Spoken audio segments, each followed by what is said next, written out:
Visit expressvpn.com/yang and get 3 extra months of ExpressVPN for free.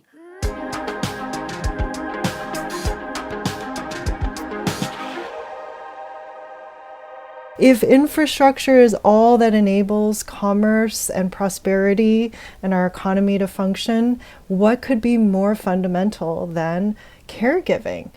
Access to childcare, access to elder care, support for people with disabilities. That is essential infrastructure that we've never ever invested in, which is why we have all these Black and brown women who are working in jobs where they can't survive, trying to live off of $17,000 a year without health care. The people who are currently doing it are exploited. They're predominantly women of color. Turnover is sky high in this industry because it's so brutally difficult. So what is the plan to transition from the current economy to the caring economy? Our big vision is something we call universal family care. One day we should have a fund that we all contribute to, that we can all benefit from, that helps us pay for childcare, long-term care, and paid family leave. Basically everything we need to take care of our families while we're working across the lifespan. It's like a new version of Social Security. It is, exactly.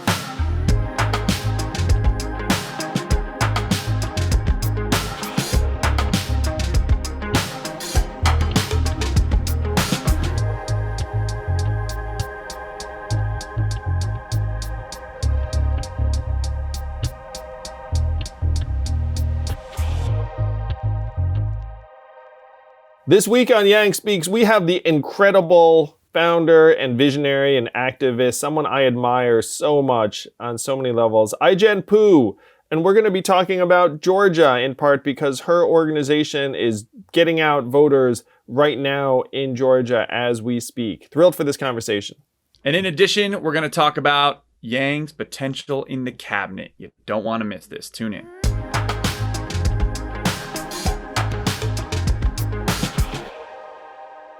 Andrew, if you were Secretary of Labor, what would you do? And I'll tie that to if someone else is Secretary of Labor, what should they be doing and what can they be doing? There is so much you can do at the Department of Labor. It's very exciting and fun. And I hope that the next Labor Secretary takes full advantage of our needs and capacities to hopefully help dig us out of this hole. So we are down over 10 million jobs at least that we know of. And economists say that 42% of the jobs that we've lost will never return. Now, the Department of Labor spends billions of dollars on education and training programs to try and connect people back to opportunities. Some of those programs are working better than others, but we certainly need much, much more of this. So I would pour fuel on any company, organization, community college that is reconnecting people to jobs and opportunities. I would call it Race to a Million Jobs and just come in and say, look, like, what are you doing? What's that? You hired 500 pipe fitters for these construction sites and projects. What is the actual need for pipe fitters in this environment? And if it's 5,000, then say, wait, what do you need then? Well, you need resources to recruit and enlist and train and outfit. Because a lot of these organizations that I talk to, they're doing great work, but they can't grow to the extent that they want. There's another organization that I love called Kedzie Academy, and they're taking typically high school grads and training them to be engineers and tech employees. They're doing it at $20,000 a pop, which is an incredible value because you're seeing a massive surge in income among the folks that go through this program. So I talked to the folks at Kedzie and said, what are your bottlenecks? And they said, look, right now, we actually could be doing much more than we're doing, but people don't know about us. So we actually spend a lot of money on customer acquisition, and we don't have limitless funds. And so the question is, well, if the Department of Labor were to give you a grant of a certain amount of money, could you grow enrollment significantly? Could you train and place more people in the tech industry? And they were like 100% yes. So we should be going around identifying opportunities like this particularly if they're in communities and community colleges, and then make grants, loans, have prizes, matching grants, have this team of people scouring the country just trying to help folks who are creating jobs grow. And that would be, to me, job number one. Let me ask you this. When you were running for president, you ripped apart government retraining programs and things like that. So what is different about Andrew doing this? Is it that you don't have like people to give favors for and like bullshit programs you're funding, or what makes it more effective in your end? What you want to do is you don't want to have a fiction that that you yourself can create jobs, unless you just pay people. Then, and the government can do that. I mean, that's a role of government. But that's not what we're describing here. What you do is you find an organization or company or school that is already demonstrating success in creating jobs, and you say, look, I'm going to be your growth capital. I'm not going to administer this thing. I essentially become the friendly source of capital that tries to max out your scale as quickly as possible and does it in a way that works for your operation. That's a very different animal than showing up to a group of unemployed factory workers and say, hey, we're going to retrain you, because you don't have any guarantee that there's a job waiting for them at the other end. And those programs have not typically been very successful. You wish that they were. So what you want to do is you don't want to try and create success. You want to find success, and then you want to pour fuel on it. So that's one thing I would do. Another thing would be to establish a future core of young people who are having trouble getting a foothold in the economy, and then connect them to infrastructure, to green jobs, to elder and adult care, to forest care. I mean, we need so many new park rangers if we were going to try and head off these forest fires, to veterans services, to government and public service, and then put them in position where they actually have, let's call it a year of experience in these fields, and then can get connected to a long-term job if they find that it's a fit. There's a massive need on both sides right now, because you have a lot of young people who are dislocated, and you have tons of needs. I would want to invest in vocational training and education, where something I said on the trail all the time is that only 6% of American high school seniors are in any kind of apprenticeship or vocational training. In Germany, that's over 50%. I mean, look at that gulf. So maybe we can't get up to 50%, but can we get up to 15%? Any progress there is good, right? Yeah, any progress there would be enormous. I'd want to update the Bureau of Labor Statistics reporting, because right now they don't know what's going on with the gig economy. They don't know what's going on with the green economy or the caregiving economy. They don't have these things actually very well laid out. I've looked at the data, they just don't really break it out in that way. The gig economy is a bit of a black box. The studies that are out there are privately commissioned a lot of the time and inconclusive.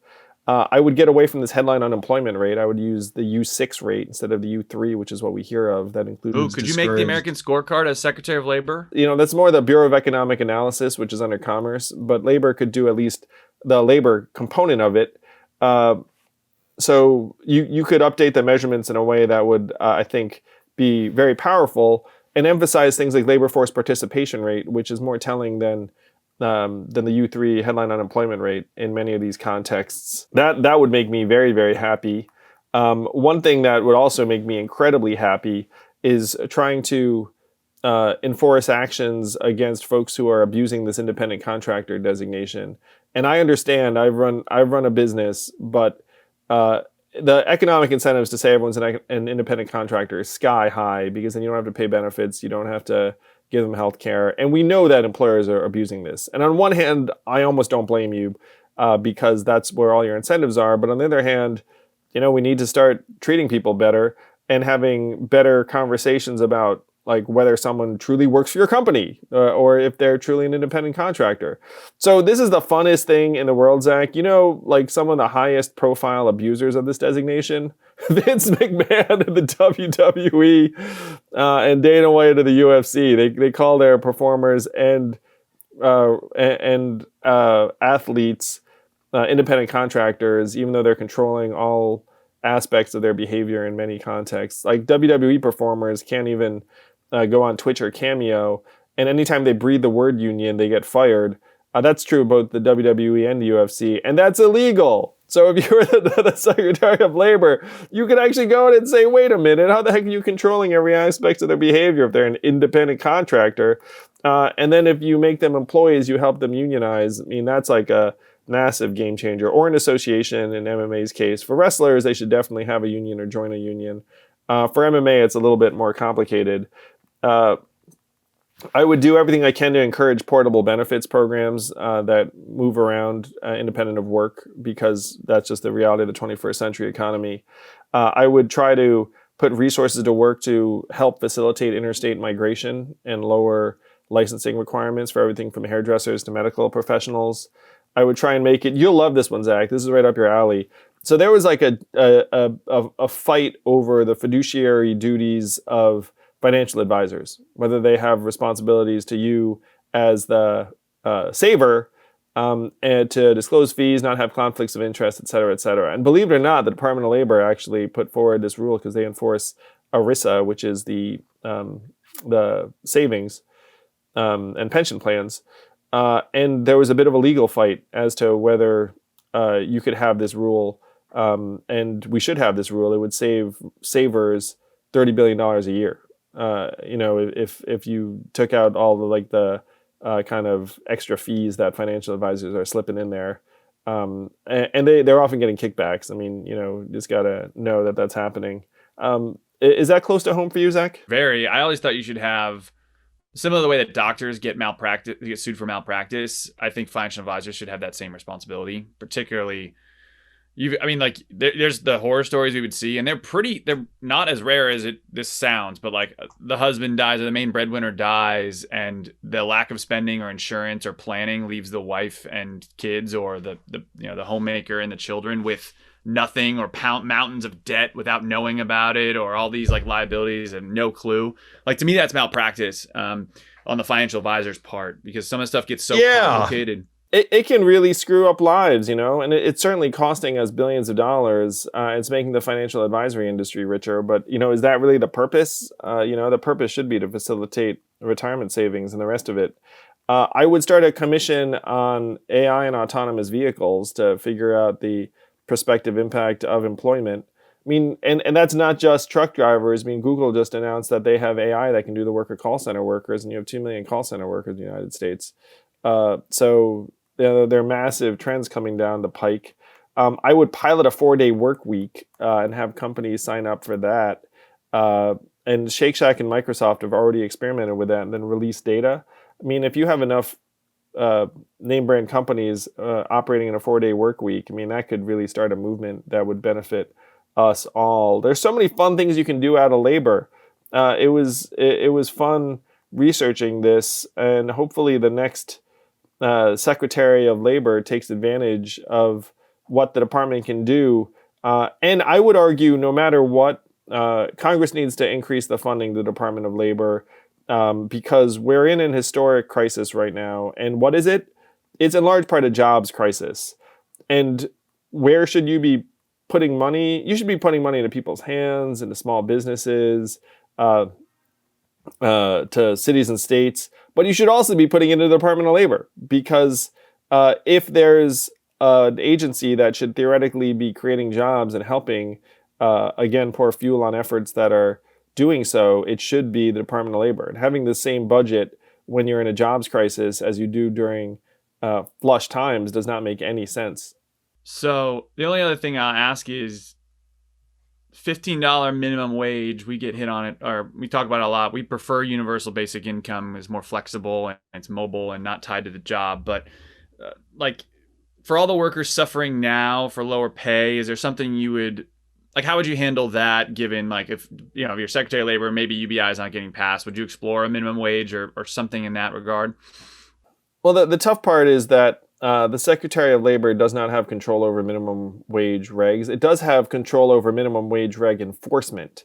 So you can come down on employers that are, frankly, keeping a lot of hours off books and being like, oh, yeah, we paid you this much. You can enforce that stuff. I certainly am for a higher minimum wage, but that's not something the Labor Department can do itself. Got it. Okay. Similar for paid family leave, which is something I'm also very passionate about. And you can fund things in that direction, but it's primarily something that you'd want to come out of Congress. You could work with companies that are doing it already and try and expand it. Right. But there you have it. Andrew Yang's thoughts on Secretary of Labor. I think you'd be a fascinating, kind of a regulator is what that is. Regulator and lawsuit bringer in chief. Well, there are two aspects to it. One is trying to enforce the laws on the books, and they're really unenforced in many, many environments. We all know that. It's like, that there are all these people abusing independent contractors, like even minimum wage, which seems freaking incredible given how low it is.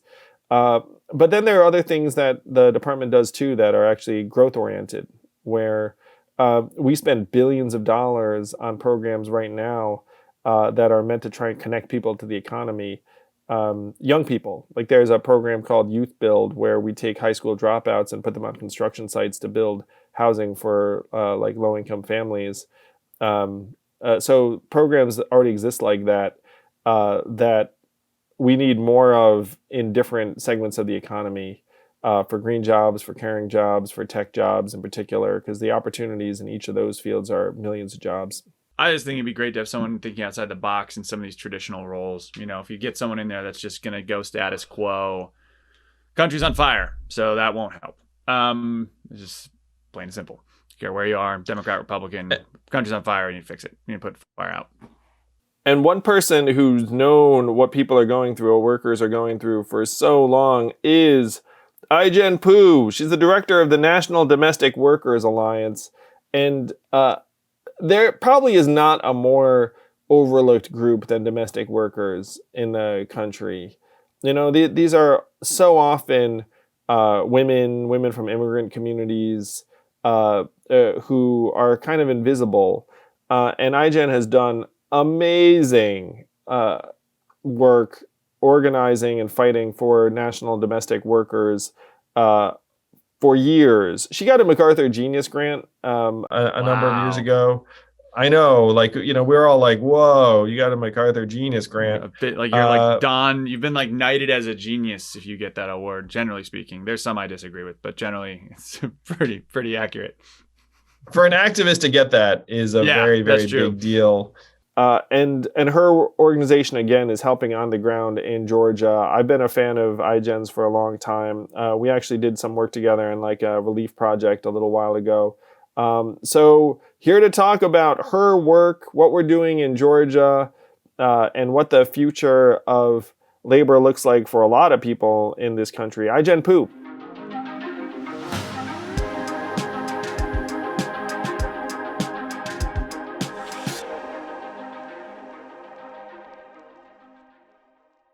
I love subscription services because you just set it and forget it. And then when you get the thing, you forget you even subscribed. You're like, oh, what is this? What is this delightful package? And what could be more delightful than some vino? Bright Cellars is a wine subscription service that helps you find wine you love while making it more accessible for everyone. You can take a 30-second quiz. All these companies have quizzes. I love quizzes. And Bright Cellars will pair you with unique and personalized wines that are delivered right to your doorstep. You can seem really sophisticated. You can relieve some stress in a way that's very wholesome and healthy. And for our listeners, we're giving you 50% off your first 6 bottle orders from Bright Cellars. Go to brightcellars.com/yang50. That's Brightcellars, CELLARS.com/yang50. Take their 7-question quiz to get your wine matches and receive 50% off your first 6 bottle order. I really like wine, but I always sound like an idiot because I don't understand what's in it or why I like certain types. So Bright Cellars is perfect if you want to sound a little more impressive with your friends. They send you a case after you take this quiz, and for each type of wine, they give you a card that has like the real details, but also like some quick talking points that you can remember. So you can sound smart and be like, this is rich in tannins, or this is made in oak massaged barrels, or whatever the heck comes with it. But it's pretty cool and very tasty. So that is brightcellars.com/yang50 and get 50% off your first 6 bottles.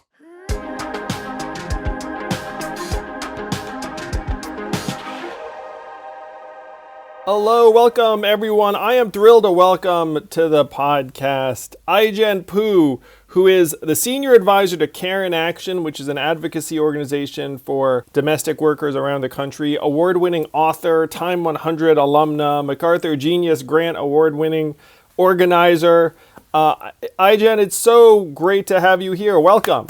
Thank you, and thanks for everything you're doing to save our democracy. Thank you for everything you're doing. So people who've been keeping up with us know that I'm here in Georgia. You can tell by the peach. And we're trying to support organizations who are doing work on the ground, who've been getting out the vote this whole time. And Care in Action is one of those organizations where you all have been organizing workers and voters here in Georgia. That's right. Actually, the domestic workers movement has a really long history and deep roots in Georgia, dating all the way back to 1881 when the first washerwomen, black women, went on strike to raise wages and won wage increases for thousands of workers, to the 1970s when the incredible civil rights leader Dorothy Bolden founded the National Domestic Workers Union. And by the way, when she founded the Domestic Workers Union, she had the only two requirements for joining were that you had to be a domestic worker and you had to be registered to vote. So civic engagement and voting rights and voter participation has always been in kind of the DNA of our movement. And we've been building really intentionally there as a movement since 2013, focused on organizing Black domestic workers who are working incredibly hard and still not able to make ends meet, still don't have access to a safety net or job security or even a single paid sick day. And we've been organizing to try to improve conditions. And in 2018, we got deeply involved in building the power of women of color voters like domestic workers in our democracy and to shape the future of Georgia. And we were so proud to be one of the largest field operations in support of Stacey Abrams' historic campaign for governor. Yes. And we focused on hard to reach women of color voters who are considered so-called low propensity voters. We see them as high potential, high value voters who can really transform our electorate to be much more reflective of who we are as a country. So for people who are thinking, wow, so glad Georgia went blue, you have Care in Action to thank because they've been working on it for 7 years. You know what I mean? Like, this stuff does not happen overnight. Well, that is true, but I have to say that Black women really led the way in Georgia and have always really led the way in Georgia. And certainly not your organization exclusively, but that there have been people like you working on it, like Stacey Abrams and absolutely other orgs. So this stuff does not happen quickly or magically. It happens because people have been in communities doing the work this whole time. So I'm a huge admirer of yours, in large part because of your origin story. So I just wanted to geek out a little bit because you and I have a lot in common. I don't know if you know how much we have in common. So check it out. I'm the child of Taiwanese American immigrants. My dad had a PhD in physics. My mom had a master's in math. They came here. There was this period in the 60s when the U.S. was letting in Taiwanese grad students. And so they came here, they met each other, and then they had me and my brother in the 70s. I think you and I might even have been born the same year. And then I went to Phillips Exeter and graduated in 92. And then I wound up going to Columbia for law school, where you went undergrad. So the thing that blows my mind about you, Ai-jen, is that you and I think, have those things in common. I think pretty much everything I just stated, like it could have been you talking. But then you did something that was so unusual, certainly for our community, really for anyone, because there aren't many people like you. So you have this education that primes you for doing, frankly, like what a lot of our peers did out of a place like Columbia, which would be medicine, finance, consulting, business, tech, in my case, law, and the rest of it. But then you took a very, very sharp detour and became a labor organizer. So I would love to hear how the heck that happened. Wow, I had no idea we had that many experiences in common. That's incredible. Thank you for naming all of that. We have lots to talk about. But in terms of how I became a labor organizer, when I was in college at Columbia, one of the reasons why I wanted to go to Columbia was it was in New York City. And the city and its energy and its diversity and communities and the size of the Asian immigrant community in New York were some of the reasons why I wanted to be there. And I started volunteering at a domestic violence shelter for Asian immigrant women. And I could still speak Mandarin, so it was actually of value in terms of being a bilingual hotline volunteer. And a lot of the calls were not just about the struggles of surviving violence or abuse, but a lot of them were about how hard it was to just survive as a mom, as someone working in a low-wage service job. You know, I would hear from women who were domestic violence survivors who were working in nail salons or doing domestic work and long hours and still not able to pay the rent or cover the expenses related to school for kids. And I just remember thinking, like, how could it be that there's so many people who work so hard and do everything right and survive so much and still can't make a decent living and take care of the people they love?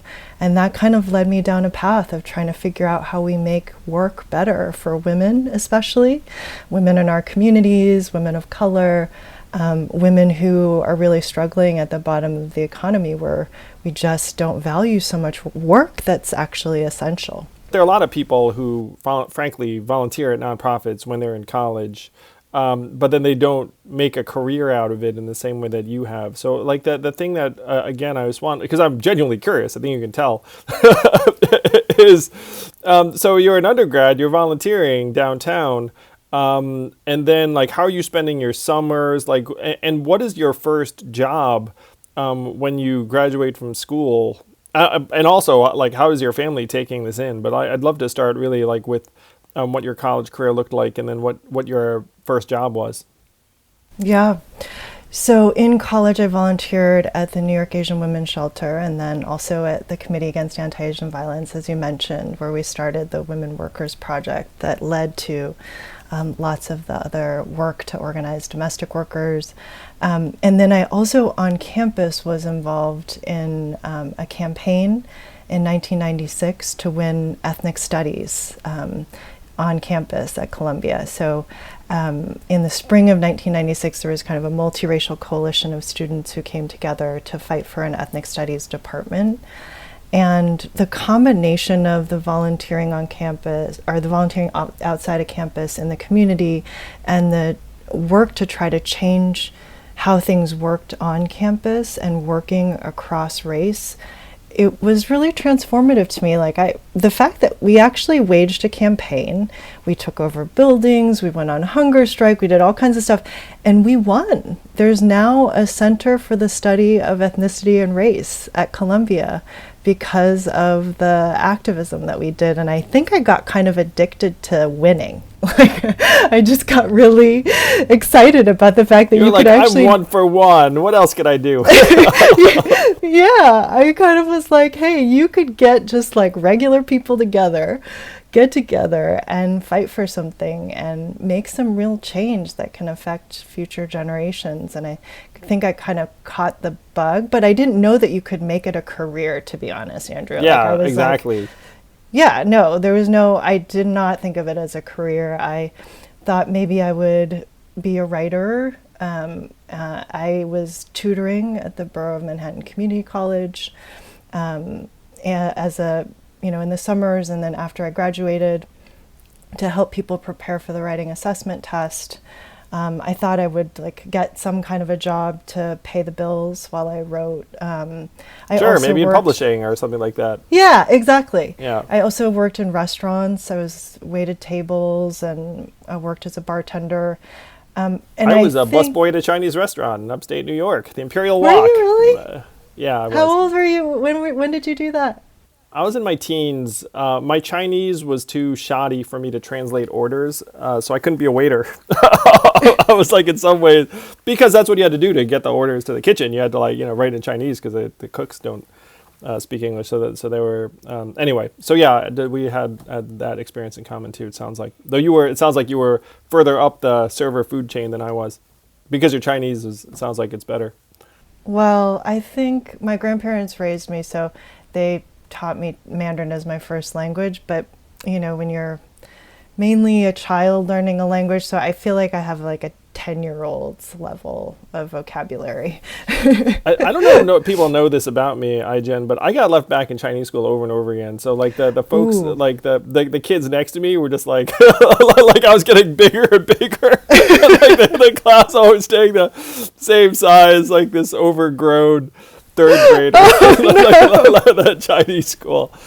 I had a similar experience in Taiwan, because when I went and spent summers in Taiwan with my grandparents, they sent me to school because the school year lasts much longer in Taiwan. And so I was a giant second grader in a kindergarten class, and What? Kids wet their pants during nap time, and I was so embarrassed to be like a huge kid with all these so-called babies. And yeah. So that sounds like some tiger parent. I mean, I'm sure it wasn't, because they just wanted to see family, but it's like, this American school year not long enough. Let's bring you back to Taiwan and just plant you locally and just keep that school year going. That's some funny stuff. Yeah. I mean, I didn't even know you could do that. How many summers did you have this extended school experience? Was it just second grade, or did it happen later too? No, I spent every summer of my childhood, I think, until maybe fourth grade in Taiwan with my grandparents.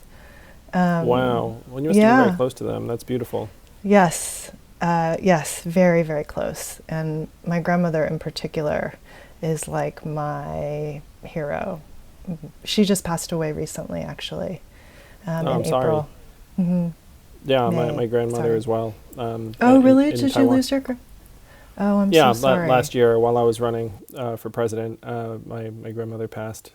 I'm so sorry to hear that.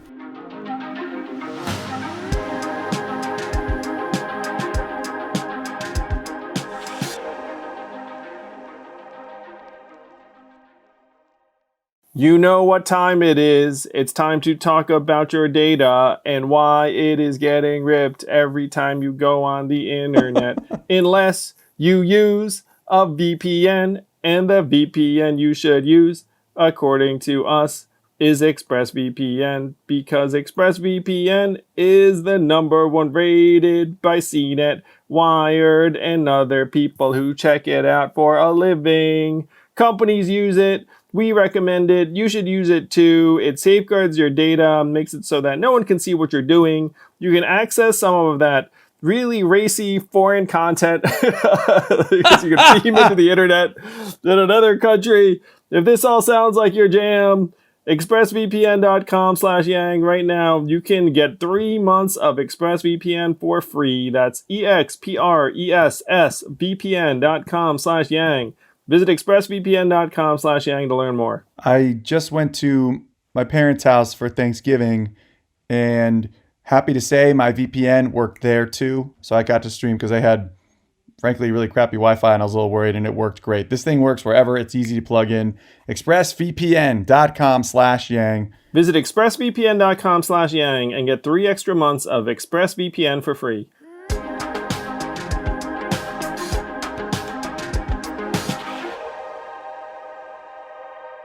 So let's fast forward again to when you were coming out of college.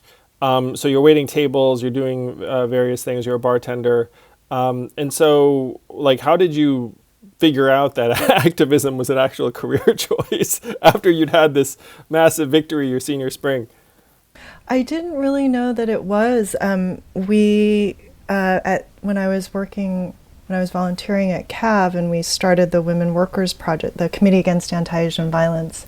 We started the Women Workers Project as kind of an all-volunteer committee to do outreach to women working in different low-wage service jobs and to try to organize for better conditions. And we were all volunteer. And then we realized that we needed somebody full-time who would get up every day and really be thinking about how to move this work forward and follow through and keep in touch with the workers we were meeting. And we put together a job description. We applied for some grant money to fund the position.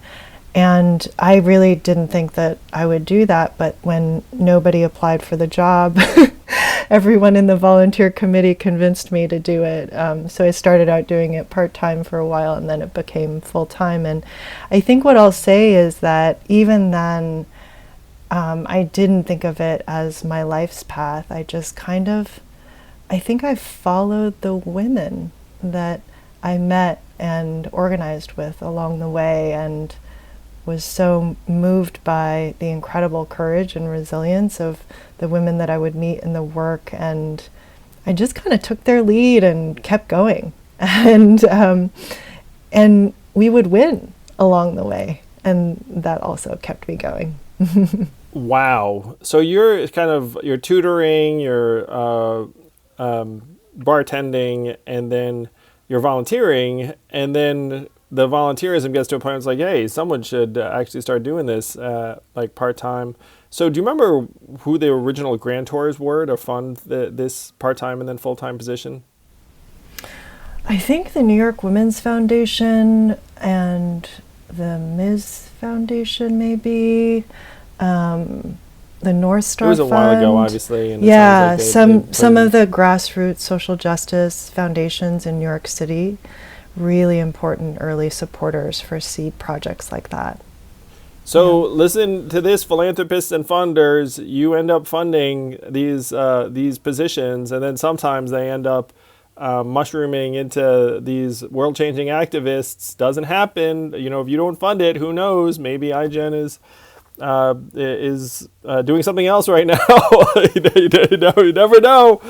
So philanthropists, you got to get in there early. So you're working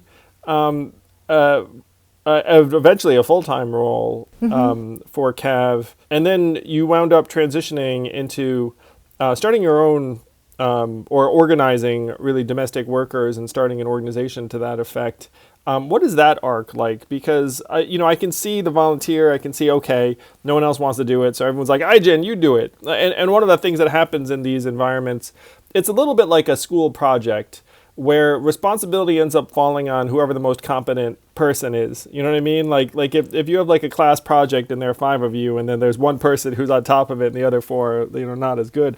So that everyone's like, ooh, person who's on top of it. So I can imagine that happening, and I can imagine, you doing it full time.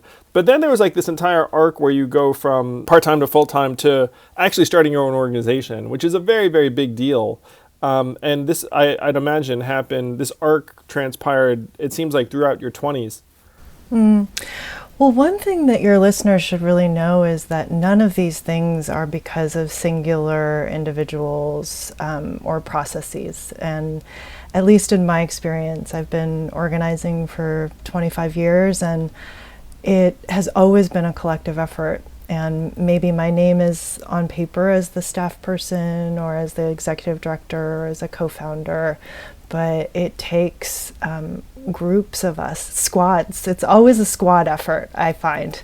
And I'm sure you found this too with your campaign, Andrew. It's like, it took there was just like an essential core group every time to really take the work to the next level. And that's really, I think, the story of the domestic workers movement that I've been a part of. It was like a group of Filipino domestic workers who decided to take the project multiracial, and then a group of Caribbean women who decide to really expand, strengthen the work in New York City together with Filipinas and South Asian women and Latina workers, and then a group of New York workers then get together with a group of workers from LA, DC, Seattle, San Francisco, and then we launched the National Alliance. We had 50 co-founders of the National Alliance in 2007, and then a group of us, in the domestic workers movement after the 2016 elections, a bunch of domestic workers said,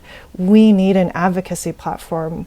We have to be able to use every tool at our disposal to make this democracy, to save our democracy and to make it work for us. And so that's how Care in Action was formed. And it was never, ever me. I'm often the fundraiser, to be honest. But there's so much leadership and so much collective leadership behind every effort and every breakthrough, and so many of the people who made this moment in the movement possible, they're names that you'll never hear of, but who were absolutely essential to the work.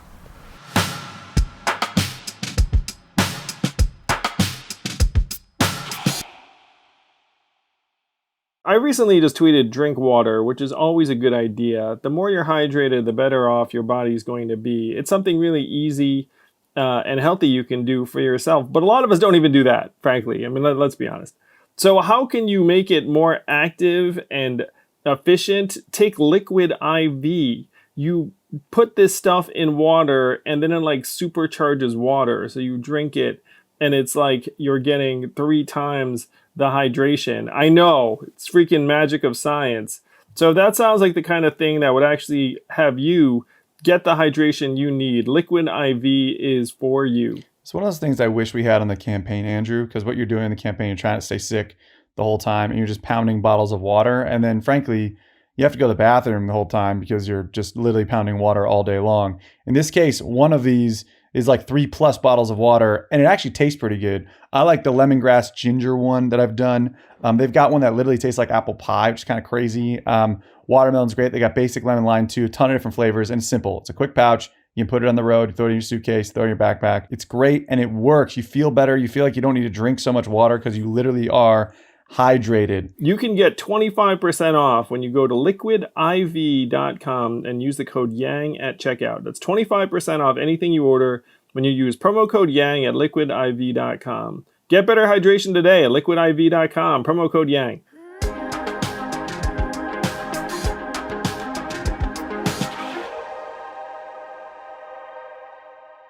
So servant leaders like yourself, so you get to an organization or a group of people and you see the need. I mean, the need you're trying to address is obviously monumental, like the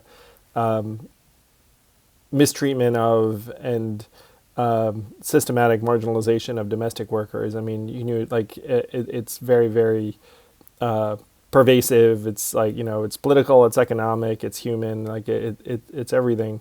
So you get, and I can relate to some of these experiences, and I would never put myself anywhere near you in terms of activism, but I did start a nonprofit, and one of the things that happens when you start a nonprofit, if you are, like, let's call it like the founder, the co-founder, whatever it happens to be, it really does translate to fundraiser in chief. You know what I mean? And like, like your job is to raise that money. When I started this nonprofit, I thought the idea for the nonprofit spoke for itself. And no one needed to hear about Andrew Yang so much. But then someone that worked with me at the nonprofit said, Andrew, in order for the organization to raise money like this, like Andrew Yang needs to be this or higher. Like you need to see anything that accrues to you as good for the organization. And if no one knows who you are, cares about you, the organization's not actually going to succeed. And this is someone who was working with me at the organization. I really needed that boost. Thank you, Mike Tarullo, for saying this to me. But I needed that boost to be like, okay, so like I guess it's okay if I show up to these conferences and sit on a panel or show up to stuff and try and interject myself or elevate my own profile because it makes me a more effective fundraiser.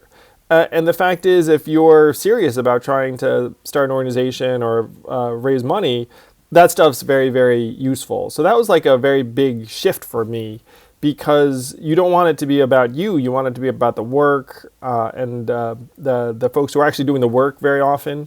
But the reality of raising money is like, it's very helpful for people to actually think, oh yeah, I saw that person at that conference. Or in your case, you've won like every award in the book.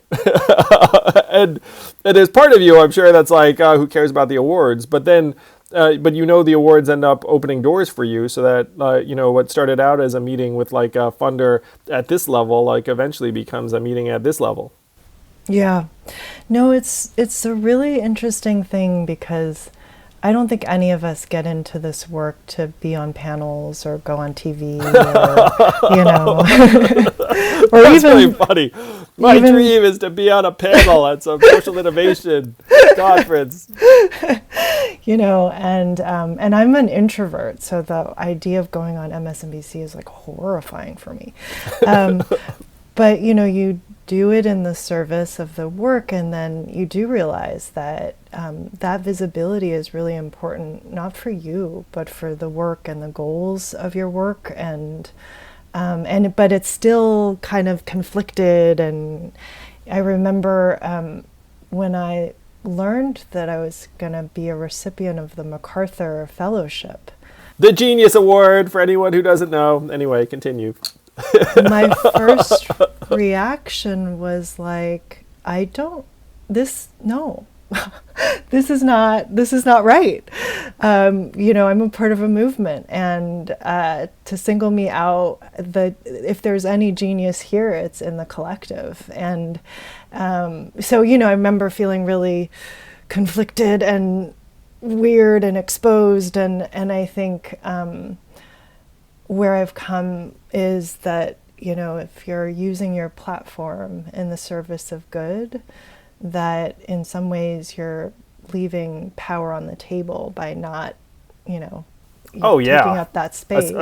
Especially for someone like you now, it's like you now have the ability to access platforms and resources that would be immensely helpful for the movement in a way that, frankly, it's like very, very tough for someone else to do that hasn't built that up over time. Yeah. But I actually have this in common with you too, Ai-jen, is that I also am an introvert. And are you really? Yeah. I got tested and the rest of it. But also I know for myself, my favorite thing to do is to read. Like I was a very bookwormy kid. And running for office is certainly like the opposite of that activity. Like for me, the campaign was about this set of ideas that I wanted to put out there. And I was always like, look, like if we get something like universal basic income passed and everyone just forgets about Andrew Yang, I would be thrilled. Like you can, and it's one of the things that's weird about me is that, it's like you, where it's like I see it as a tool. Like, and I've got like tools to try and reach goals and like make positive things happen, but I really don't care about what many people would regard as like the trappings of a public life or whatnot. That if you just like left me alone to like chill out with the family and like read books and maybe write some stuff. I mean, I do enjoy writing too, so it's helpful too on that side. It's like there are many awesome writers who have a hard time getting book deals because like they don't have public profiles, which, right. Is that correct or accurate? It's like, well, it stinks. And I can very well see myself as one of those people because I was the awkward, introverted Asian kid growing up. And most people I don't know like regard me as that now, because at this point now I've got like this different set of public-facing tools, I guess, where when you talk about cringing at the idea of going on MSNBC, it's like I actually pop up on TV kind of on the regular now, because it's sort of like like something I signed up for, which also, let me say, was freaking shocking to me, because going on those cable news hits was one of my least favorite aspects of campaigning. I was genuinely stunned when CNN called me like the day after I dropped out and was like, hey, you want to come on TV? And like, I was like, really? Anyway, so there's a very long-winded way of saying I think you and I have the introversion thing in common, so I understand like how you have to push through it all the time. No, that's right. And I imagine in your campaign you had to push through a lot of different kinds of, I can't think of a more extroverted experience than running for president of the United States, to be honest. I'm curious, how did you regenerate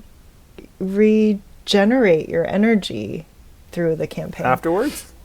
or or during. even during. Like, how did you? Because I know for me, if I'm having a very externally oriented day, like a lot of public speaking or events or something, I really need the time afterwards to just kind of be quiet and do my yoga or whatever. What do you do? Well, I think my team understood me, where like I would go give a town hall and be like, yeah, and we're gonna like do this and humanize the economy and like let's change the world. And I get back in the car and then all of a sudden it'd be like like leave me alone. like my team would just like let me. That's great. Yeah, like let me, and in some cases the way I would recharge would be like I might sit there and silently read something. I might read something that would be frankly unrelated to politics. Like I might like read a sports article or something like that. Like that might be a way that I could recharge between events, even because in many cases, the car would stop and I'd have another event, and then someone would go to my ear and say like, okay, this is the town you're in. like this is the person who's introducing you. Like they're kind of like variables that I would need. It wasn't easy, Ai-jen, though. Like it became,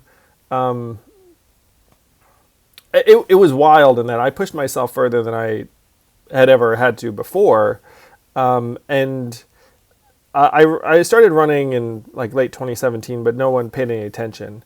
And then the spotlight was very bright in late 2019, early 2020.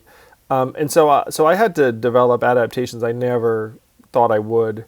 Like I consider myself very self-sufficient. I like doing my own thing more so than having a group of people around me, like a coterie or attendants or staff or whatever. But then down the stretch in the campaign, I had like a giant retinue and like doing everything, and it was like so uncomfortable, but it just made a lot more sense. Just like a basic thing where like I would get to a hotel room and like the hotel room had been like advanced, which means like my luggage was there and the rest of it. Like, I'd spent like a year and a half just like hauling my own luggage and doing this and that. And then all of a sudden like you get there and it's like some genie came in and put the room together. And, there's a period where you're like, well, this sucks. But then like there's a period also where it's like, well, I guess this is like how we have to function if I'm going to, do 5 of these town halls like tomorrow and not have to think about certain things. So it really was some of what you're describing, like those extroversion days taken to the extreme, like ramped up to 11 or 12, like past any sane limit, honestly. But I had the goal in mind the whole time was like, I have a chance to potentially accelerate the end of poverty. Like, so there was like never, it's like you'd get up and just be like, just do whatever must be done because, like I felt like there was an opportunity that I might never see again. And like I already felt like there were so many people who'd invested their hopes and aspirations for a better life in what we were doing. So I felt all of this energy, responsibility, opportunity. And then when the campaign ended, it was a little bit like I'd been running on this incredible kind of crowdsourced energy that then that then left me. And I didn't leave me in the sense that people still seem to like me and whatnot, which I appreciate. Thank you, Yang Yang, love you. But like that, but it was a very big change. And then the downshift was so weird, like because you were more extroverted than you ever had to be, and then I kind of had this strange transition into like being on TV sometimes, but not all the time. Like I didn't have the same campaign team around me all the time. I was a public figure for the first time, so if I just walked around the streets of New York, people would be like, "Hey, Andrew Yang," and I was like, "Well, like Hey. This is new and weird." Yeah, totally. like this is and strange. a lot of responsibility too as the first API candidate to reach the kind of momentum that you had. I mean, I'm sure that must have been challenging in terms of the expectations. Well, one thing I haven't talked about a lot, Ai-jen, but I've been reflecting on a little bit more, is that I think as an Asian American man or boy, in the past or whatnot, I genuinely thought I had this kind of invisibility cloak that I could put on anytime I wanted.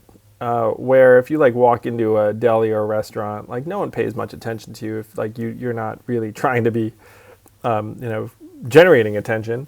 And so I was so used to that anonymity that I think, frankly, was like ramped up by being Asian. It's like I think maybe everyone thinks they can just blend into the woodwork, but I certainly felt that to like I think a slightly higher degree because I just don't think people pay that much attention to Asians when you were like walking around.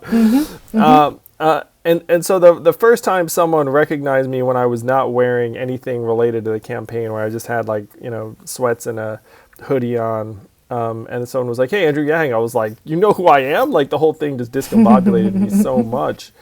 And then even after it happened, I was like, "Yeah, that person must have been weird." So the visibility was something that I had never anticipated. It's funny. I ran for president and still never expected that to happen, which is very odd, given that you presume if you're going to be at least somewhat successful, like that might happen. but like I genuinely never expected it to, and was confused by the adjustment. Yeah, I remember thinking, as a fellow Asian American, I remember thinking, what an incredible responsibility, and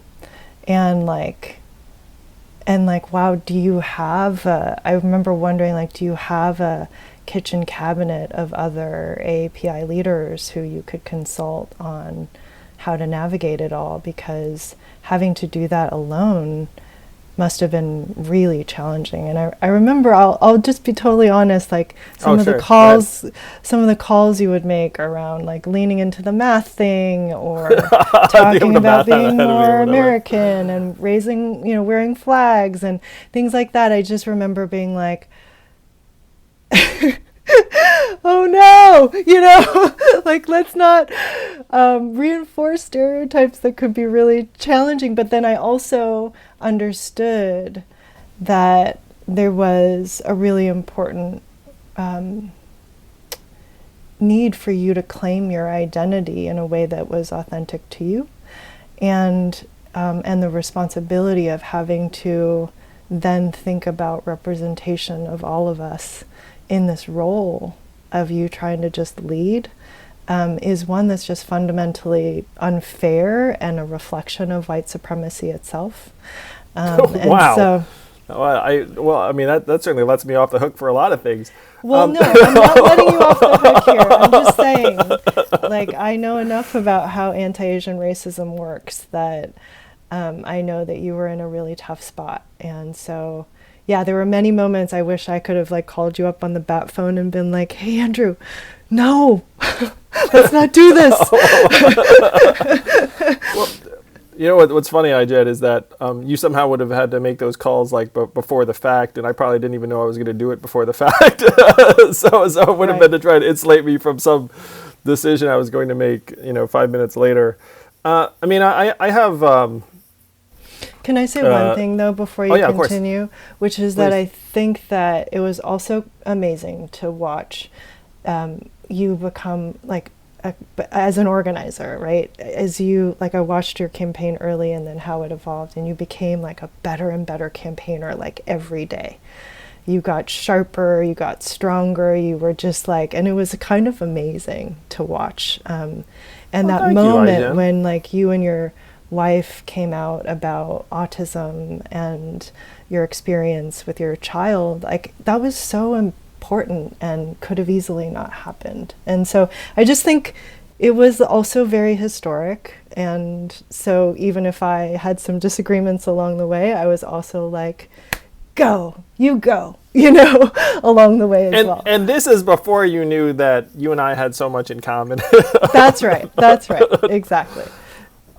Well, I certainly appreciate it, and I genuinely feel like your arc and mine have been similar, and I'm really inspired by you because I feel like, what I've gone through over this last period of time, you've been in it for, you said 25 years. And you started in a line of work. I guess I'll return to something I was curious about earlier, which is like, what did your parents think about the fact that that their daughter has been fighting for domestic workers' rights for this period of time? I mean, I assume now it's probably different than when you were in your 20s getting started. Yeah, for sure. For sure, it's different now. I mean, I was really lucky that my parents were very understanding, and my mother. Do you have siblings? I have a younger sister. Yeah, she's a filmmaker in Los Angeles. She's awesome. Wow. Neither of us went into science or medicine, and my parents were really supportive of us throughout.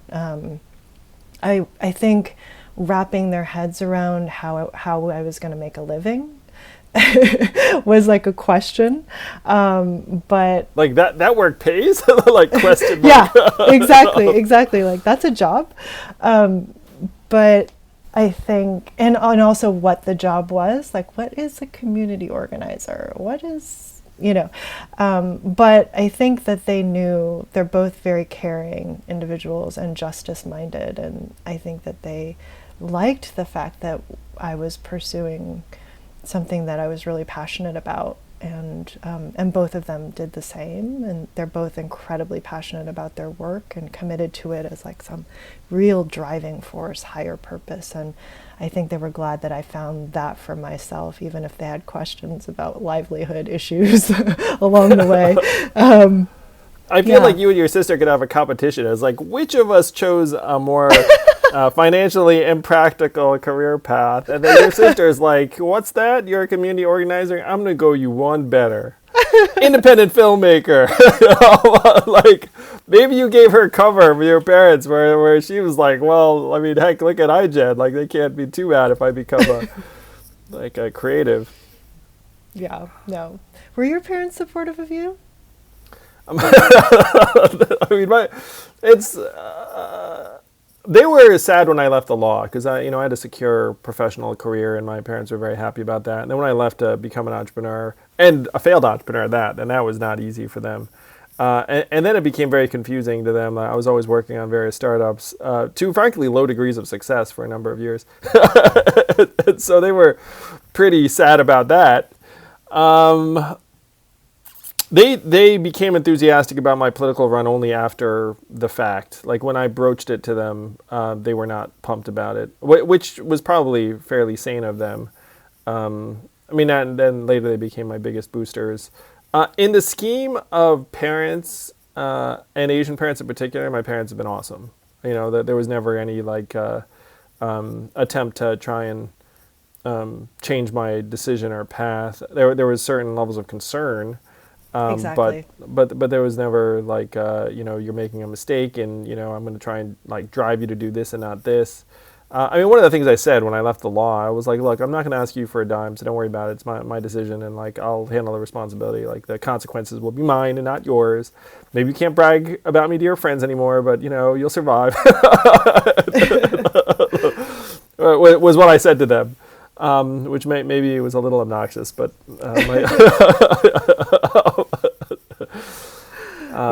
yeah. So, but in the scheme of things, my parents have been tremendous, and we've always had a very loving and communicative relationship, even if they weren't thrilled with my choices. Yeah, that's great. We're both very lucky.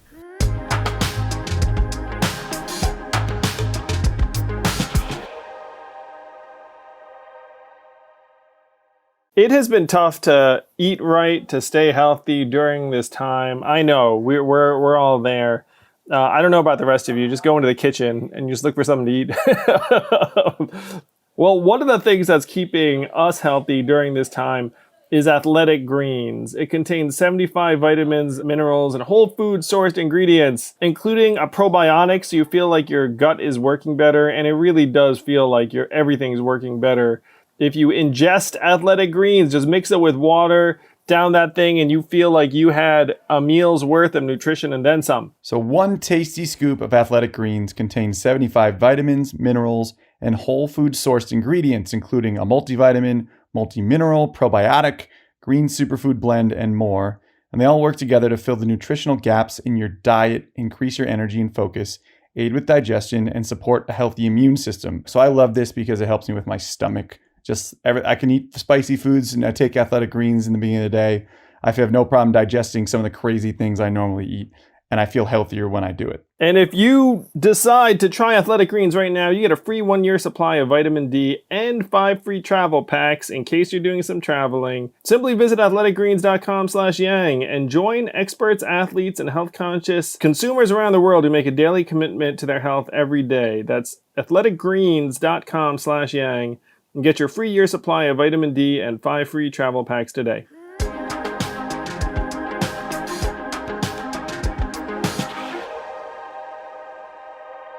One of the things I want to try and unpack is the scale of the mistreatment of domestic workers. And so here's the thing that happens. All right. So we all know I'm running around being like, hey, AI, automation technology, it's going to like decimate, a lot of the most common jobs in the economy. And then a lot of people say, and this is dumb, I'm just saying this is the straw man, but I just want to explain how dumb it is. But people will be like, it's okay because then we will have like a caring economy and everyone will just like look out for each other and take care of the elderly and all will be human and glorious. And then I say, okay, I love that vision and I'm all for that vision, but the people who are currently doing that work now are underpaid, exploited, really high turnover. It's both emotionally and physically injurious. And sometimes I share a story where I was like a home healthcare aide for 15 minutes or so, where there was like an elderly person and we needed to like move them across the room, and I was just enlisted to help, and I was like, sure, I'm like able-bodied person, let's do this thing. And then we like moved the elderly gentleman across the room, and my back hurt. Like immediately thereafter, it's like I moved this person. I'd been doing it for all of 15 minutes. So when I say to the people who are positing this caring economy, it's like, hey, FYI, the people who are currently doing it are exploited. They're predominantly women of color. Turnover is sky high in this industry because it's so brutally difficult. So what is the plan to transition from the current economy to the caring economy that does not involve a massive transferal of tens of billions of dollars a year? Like, that's like the question I pose them. And it's frustrating to me because people just like traffic in abstraction so much. It's like, do you believe in the caring economy? Like, yeah, we all believe in it. It's like, are you willing to invest in it in like a real way? Are you willing to treat the people who are currently doing it like at a certain level where they can actually live like sustainable lives and not be exploited left and right? Or it's like the folks who are like taking care of our grandparents, like don't have healthcare themselves. It's like, does that make sense to anyone? Like, we're just going to like rely upon this class of people that we're just going to pretend doesn't exist. Yeah, no, totally. I mean, I'm so glad you brought this up because we actually do have a plan. Joe Biden and Kamala Harris announced a 21st century caregiving plan to invest in the care economy for the 21st century as part of its economic agenda. And it's the first time, really, that a presidential campaign made investments in the care economy a core part of its economic agenda. Not the women's agenda, not the work-family balance agenda, the economic agenda, because of the understanding of its fundamental nature in our economy and the need to invest in it like infrastructure, right? We think about infrastructure. It's like a human infrastructure. It's a human infrastructure. It's like if infrastructure is all that enables commerce and prosperity and our economy to function, what could be more fundamental than caregiving? Access to childcare, access to elder care, support for people with disabilities. That is essential infrastructure that we've never, ever invested in, which is why we have all these Black and brown women who are working in jobs where they can't survive, trying to live off of $17,000 a year without health care. And so there is actually a plan that the president-elect announced during his campaign to make caregiving jobs, living wage jobs with benefits and a union, and to expand access to childcare and long-term services in the home and the community. Really big deal. But I also want to say that this is actually just a step. Like this doesn't do the trick. I mean, it'd be a tremendous step forward. But it would be a huge game changer. I mean, oh my God. But our big vision is something we call universal family care. I don't know if I've ever shared this idea with you, Andrew, but the idea is that one day we should have a fund that we all contribute to, that we can all benefit from, that helps us pay for childcare, long-term care, and paid family leave. Basically everything we need to take care of our families while we're working across the lifespan. It's like a new version of Social Security. It is, exactly. And it is the perfect thing for social insurance, because social insurance works best when there's a really large risk pool. This would be the largest pool in history because it would be all of us. We all need care. And it would make care so much more affordable, and we could actually innovate and make the jobs better, and we could do so much because we would be investing in our caregiving systems as infrastructure for the 21st century. So that's what I love this so much. So this is the Universal Family Care Fund? Is that like the name? We just call it Universal Family Care. Universal Family Care. I am on board, which is probably shocking Yay! to nobody. Oh, really? Because I've obviously been saying we need to humanize the economy and put money into people's hands so we can do what we need. And the caregiving economy gets ignored by the market economy a whole lot of the time. That's right. And so what's been happening for years is just there are these folks who've been doing it because, of a variety of reasons, but it's getting worse and worse for them. And like you can see it in some like the most basic things. I have a perspective on this that, others may not agree with, but you can see it very clearly in the fact that just people are having fewer kids. You look up and be like, hey, guess what? Like, we're in this like punitive economy where everyone's just having to grind out like, a subsistence living. And so people are like, well, you can't have kids under these circumstances. And so you have just like fewer people making that move. And then if you do have kids, then it turns out the resources aren't there. Like when you get there and you're like, wait, what does daycare cost? What's going on? Well, then you have COVID, where, and I actually want to talk to you about COVID and automation, because I'm curious on your take on it, if COVID's going to accelerate the worst aspects of automation. Oh yeah, already done. Right? That's what I've been afraid of. But 10 years and 10 weeks is what I've been saying, Ai-jen. We've gone through 10 years and 10 weeks. This took the timeline and just like accelerated it very, very quickly. And half of companies came out and said, we're investing more in automation because it just makes business sense. So you're seeing a lot of companies that were on the border just committing. Like Sam's Club came out and said all of their locations will be cleaned by robots. Tyson Foods said that they're going to replace meatpacking workers with robots. Google said that they have AI that can do the work of call center workers. That would have happened anyway. That probably is COVID independent. but the other two things were COVID related.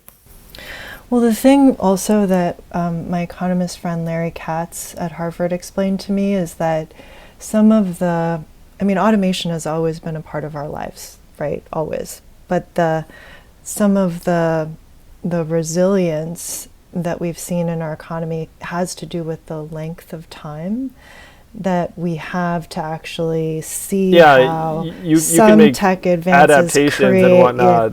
Exactly, and create period. new jobs that you can't foresee, right? And so that some technological advances do create new jobs, right?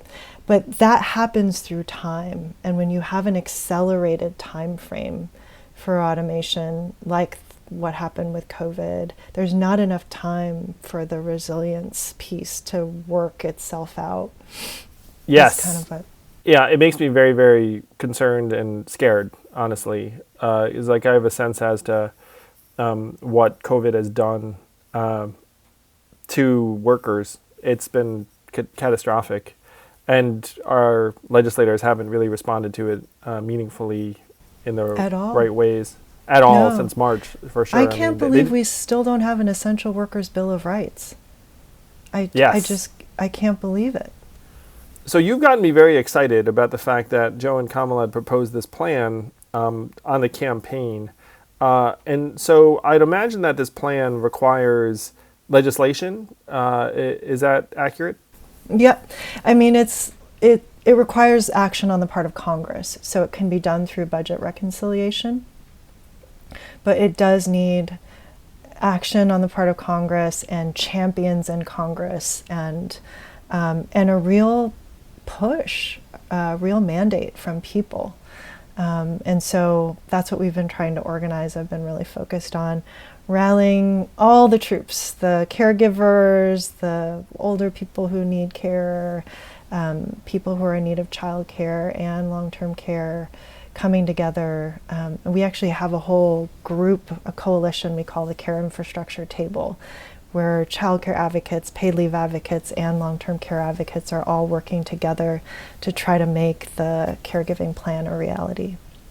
What is the saying? It's like we're all either caregivers now, Yeah. or will need a Rosalind caregiver, or Carter. will be a caregiver. Yeah, it's like there were like only 4 categories. I think it's either Yep. like, but you probably know the saying. I just mangled it. Go ahead. Can you?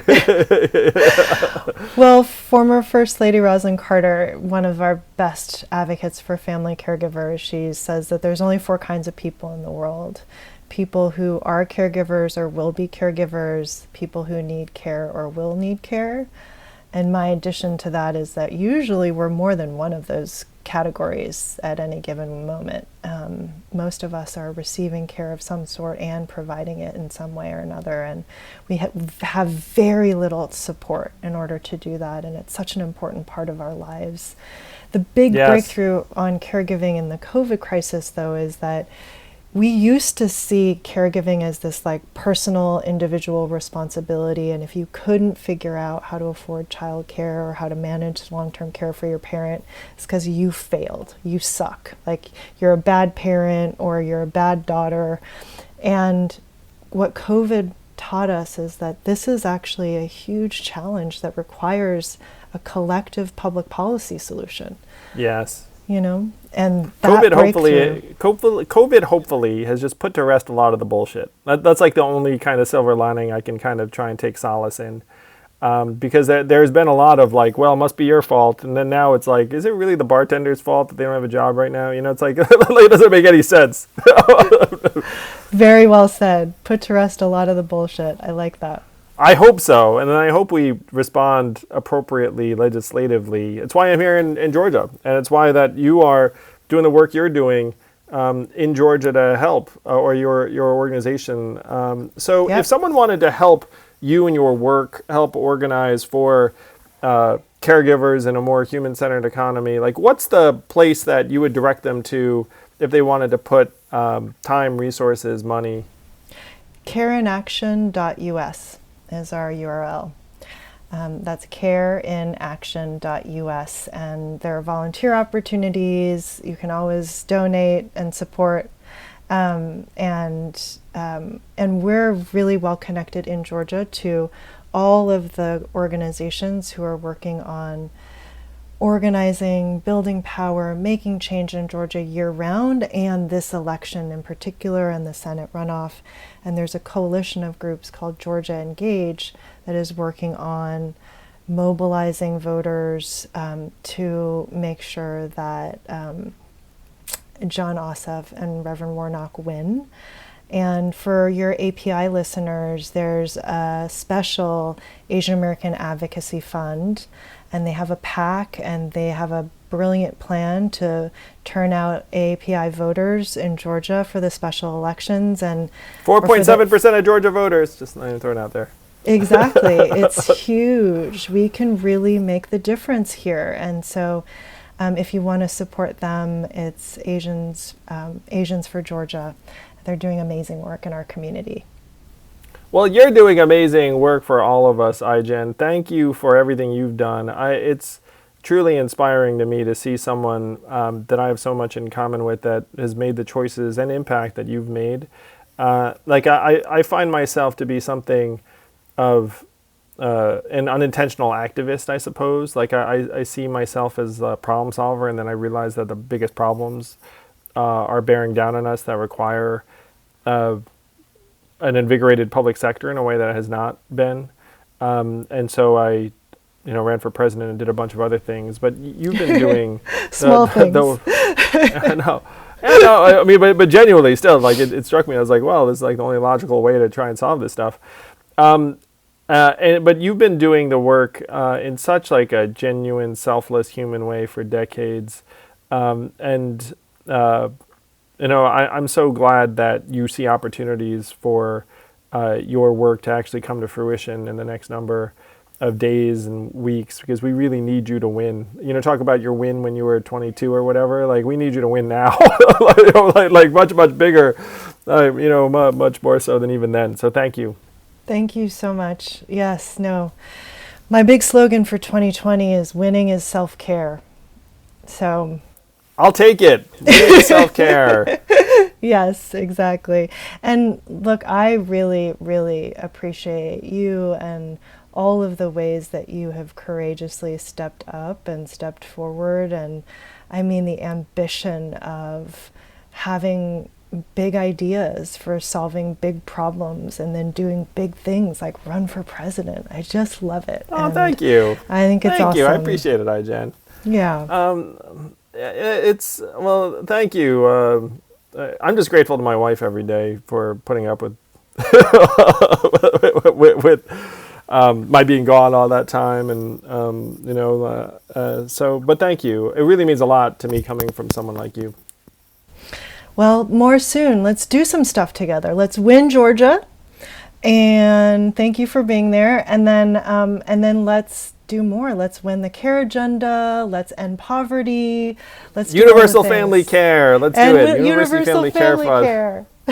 Amazing. Yeah, I would love to team up with you. Anything I can do to be helpful, for sure, Ai-jen. You're a champion for humanity. That's the way I'd see you. Thank you so much. Yeah, thrilled to be connected. Thank you for listening in. I hope you enjoyed this conversation. If you did, please do subscribe to Yang Speaks and click on notifications so we can let you know every time we have a new episode.